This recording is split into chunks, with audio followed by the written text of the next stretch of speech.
नमस्कार सांग माने आज हूँ बुधवार आ बुधवार रे हजबैंड नहीं आसचंती कंकड़ा तो ये कंकड़ा सहित चूना माछ भी आनी किंतु कंकड़ार रेसिपीटा मु आपन सहित आज शेयर करी। तो ये कंकड़ा को भल भाव आगे सफा कर नबा बाछि सारा पर ताकू भल से सफा कर नबा सफा करके ताकू लुण हलदी रे गोलैकी रखी देछि एठी मु तापरे कड़ई बसई दे देछि इतर सरिष तेल रे ए कंकड़ा को पूरा कलर आसीबा जाय ताकू भाजी दबा। ए कंकड़ाटा समुद्री कंकड़ा मु तो केबे रोसई करनी फर्स्ट टाइम रोसई करछि तो सेति पई मु आपण मानक सहित शेयर कर दउछि। आ एठी देखंतु कंकड़ा पूरा भल से भाजी नेछि आ ताकू गोटे जगह रे काढी नेछि। तापर से सेम कड़ई रे किछि सरिष तेल गरम करी सेतिरे गोटा गरम मसला दे देछि तापरे से कटा जाइथिबा पियाज को दे देछि। पियाजर कलर आस सारा परे अदा रसुणर बटा को एठी ऐड कर देबा आ ताकू भल भाव टिके कसी नबा। तापर एठी मु दे देछि काश्मीरी लंका गुंड आ स्वाद अनुसार लूण हलदी गुंड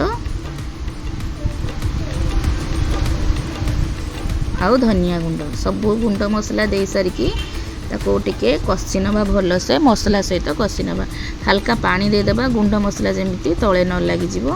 तापर एठी आलू को भाजी की रखी देइथिली चोपा सो एटा देखिया बे भूली जाइछि तो से भजा आलू को एबे मसला सहित ऐड कर देबा आउ टमाटो कटा टमाटो एठी ऐड कर देबा तापर ताको भल भाव रे कसी देबा ढाकुणी दे दे कसुतिबा जहा फଳରେ कि आलू भी सिझी जिवो आ टमाटो मध्य भल भाव रे मिसी जिवो। एडे देखंतु आलू मध्य सिझी गलानी ताको आउथरे भल भाव रे मिसई नबा आलू एठी सिझी जाइछि मसला सहित ताको आउथरे भल भाव रे मिसई दबा। तापर एठी कंकड़ा को दे दबा कंकड़ा को मध्य मसला और आलू सहित किछि समय कसी नबा।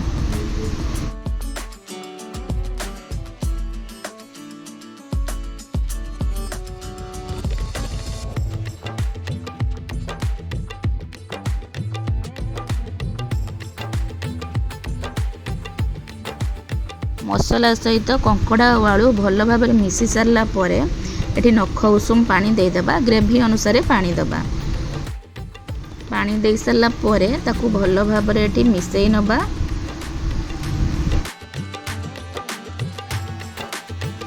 एबे एथिरे किछि गरम मसला दे देबा और ताकू भल भाव में आउ थरे मिसई नबा।